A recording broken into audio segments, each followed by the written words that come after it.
You gonna say hi? No, over there. Hi guys. Welcome back to our channel.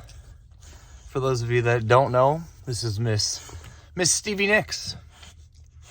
Aren't ya?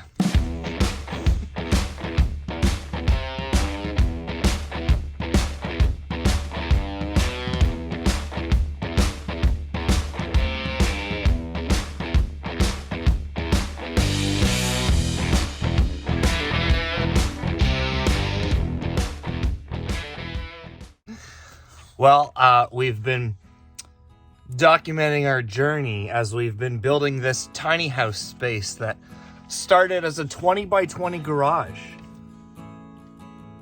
The previous owner bought this structure, the foundation, the base from a neighbor down the road, and with all of their vehicles and trucks, they actually towed it to this location, poured a cement slab, and dropped the 20 by 20 garage back onto the ground. When we took possession a few years ago, we cut the roof off the top, built a second story, and put the roof back on. But this meant we had to actually dig all the way around the perimeter of the building and also pour a 4-foot foundation to support the load of the new upper story. Many of you have seen all of those videos. So, why don't we walk in the front door or side door off the driveway right now.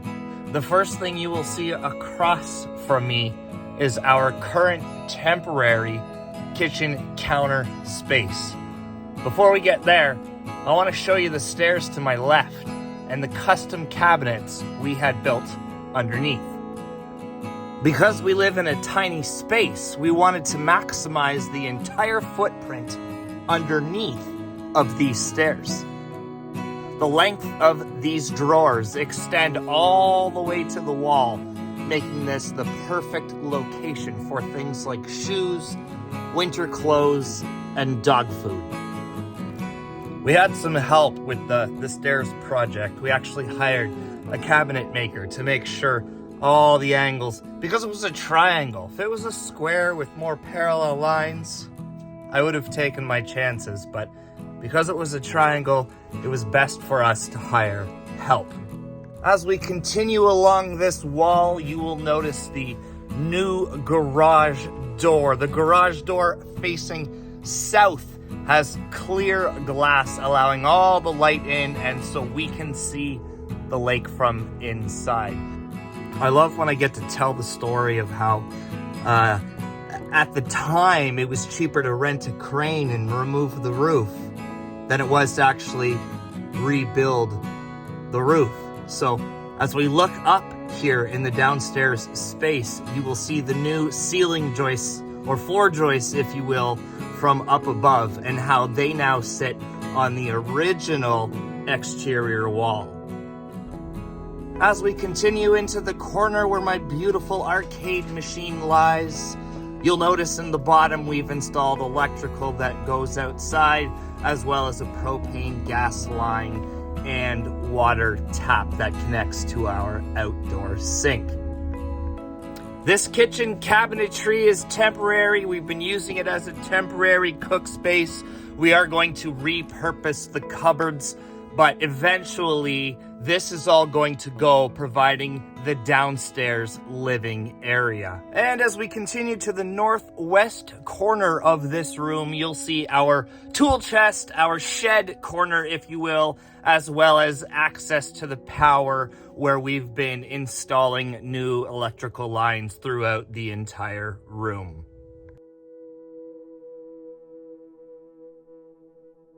And as we continue, make our way past the north-facing garage door, we come to the laundry tub and cappuccino maker, perhaps my most favorite corner of this space downstairs. And the northeast corner of this 20 by 20 space downstairs houses our laundry facilities. This is where the services run from the municipality entering into this building. So we've got our laundry machine, washer, dryer sitting here with this beautiful countertop, this coat hanging section area where we put car keys, as well as this toilet and sink tucked away nicely in the front facing corner of the downstairs building.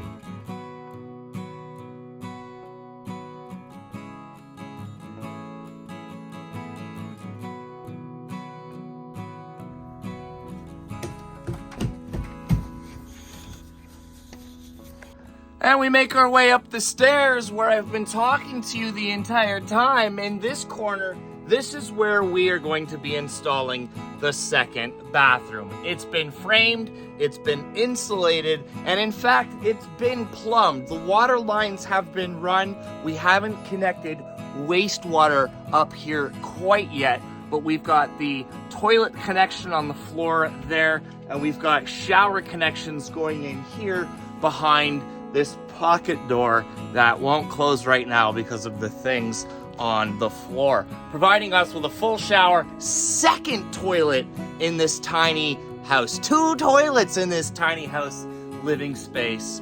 Second one going right here beside the shower.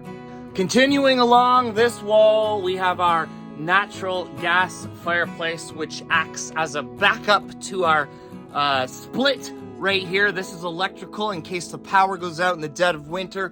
We will still have a full-on gas fireplace, more than enough to heat this entire 400 square foot space upstairs. Remember the footing. Remember the building itself is 20 by 20, 400 square feet downstairs, 400 square feet upstairs. We've also got the smart TV mounted along the metal wall. We thought it would be really cool to maximize as much space, drywall, 1/2 inch, 3/4 of an inch thick. Well, if we can put tin on the wall, every inch counts, if you know what I'm saying. It made it way more efficient for us to put tin there because it's also magnetic. So that entire wall is multi-purpose. In this space, of course, we've got the sleeping area followed by the dual split that I was talking about here. This is air conditioning and heat. There's one exactly downstairs below it as well that I forgot to show you. As we come over here, we've got our fridge freezer pullout. We're installing a water line for on-demand ice and on-demand water, which is just going to come from underneath.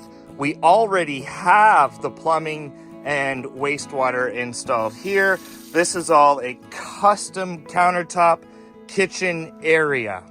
These cabinets were all custom built to fit this space, including the sink under the window. The TV here is temporary. This is all going to be finished when we get around to finishing everything else. In old videos, we had shiplapped this entire ceiling. Change of plans. It's coming down. This is going to be probably drywall. We are going to repurpose the shiplap, however. Well, that's going to do it for the inside space. Let's go take a walk out to the dock.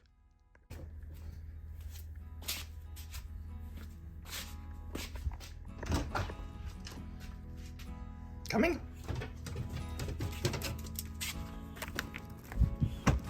Well, as we exit the building, find ourselves on the cement slab.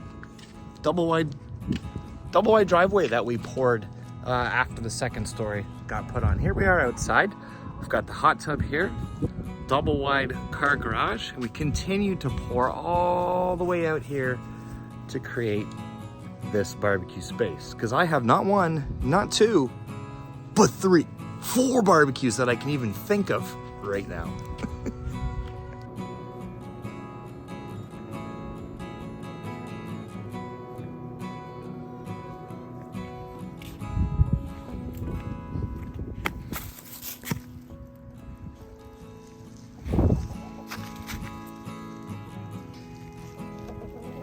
So this piece of property is 45 feet wide at the road, which is where you pay property taxes here on the width of your property adjacent to municipal land, but it gets wider, it's pie shaped. So out here, it's a 75-foot wide dock. 2 summers ago, we did a series on the installation of this pond. There was nothing here. We dug, we installed the liner, the filter, the pump, and we ran water lines all the way from the structure all the way down here towards beautiful Lake Erie. Let's keep going. We got a second cabin bunkie storage shed dwelling over here that we have used, not to sleep in, but that's where all my fishing tackle currently is.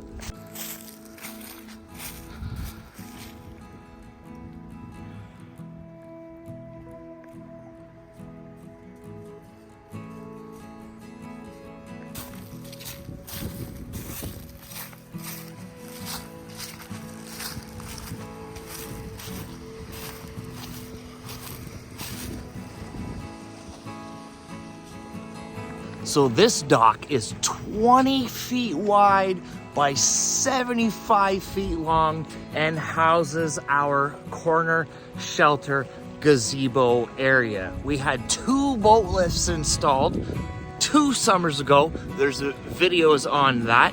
They will spin and they're on a motor and they get dropped down to the lake.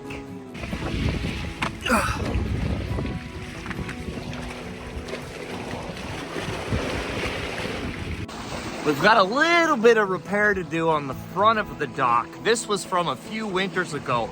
Water and ice will get behind. This all freezes, of course, and with the wind, we lost that corner piece. Everything else, though, looks great underneath this dock. All of these steel beams go inside these cylinders, and they were filled with concrete to make sure nothing goes up and down. You'll see here, this is where the Sea-Doo boat lifts will spin, and they're on a motorized system, remote control, so I can do it from the boat, lifting myself up and into the water here. We think, we think, we think, we think.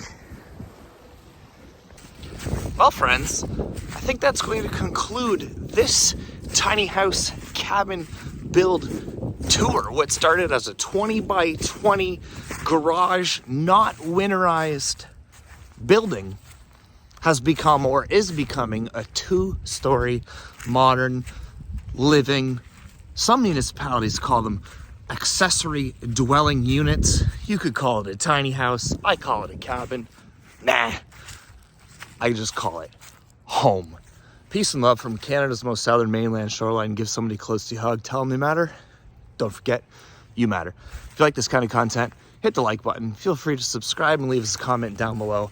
Our next garage to house build is about to begin. Had a meeting with one of the local builders yesterday. The project's beyond anything I can do by myself. Time to bring the crew back in, pouring foundations, putting additions on the back. You're not going to want to miss it. Stay tuned.